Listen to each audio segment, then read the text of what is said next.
ஓ அதை வந்து ஒரு திருநங்கை அப்படிங்கிறத நான் புரிஞ்சுக்கிட்டேன். அந்த திருநங்கை தான் அன்னைக்கு வர்றாங்க காலையில. அதாவது அவங்க அப்பா அம்மா மகனா பிறந்து மகளா மாறின ஒரு திருநங்கையும் 3 பேர் வந்துட்டு இருக்காங்க. அப்படியே அவங்க மொல்ல வர எனக்கு இந்த பாப்பா சொன்னதா ஞாபகம் வந்துருச்சு.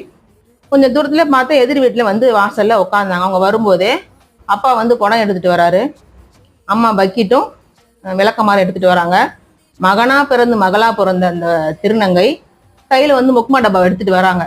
அப்ப என் மனசுக்குள்ள ஓடுது, எத்தனையோ திருநங்கைங்க சொல்லுவாங்க, என்னை வந்து எங்க அப்பா அம்மா ஒதுக்கிட்டாங்க, எங்க வீட்டுல ஒதுக்கிட்டாங்க, அதனாலதான் இந்த மாதிரி நாங்க கெட்ட வழிக்கு போயிட்டோம், யாரும் அந்த மாதிரி ஒதுக்காதீங்க அப்படின்னு சொல்றது என் மனசுக்கு அப்ப அந்த நிமிஷம் தோணுச்சு. அப்ப நான் பார்த்துட்டு பரவாயில்லையே, உங்க அப்பா அம்மாவும் தன்னோட மகன் இப்படி மாறினதுல கூச்சப்படாம உலகத்துல அவமானமா நினைக்காம தனக்குள்ளேயே வச்சுக்கிட்டு அவனை ஒரு நல்ல வழி காட்டணுங்கிறதுக்காக வீடு விட வாசல் போட்ட போறாங்க. அப்பா அம்மா திருநங்கை, அதாவது மகனா பிறந்து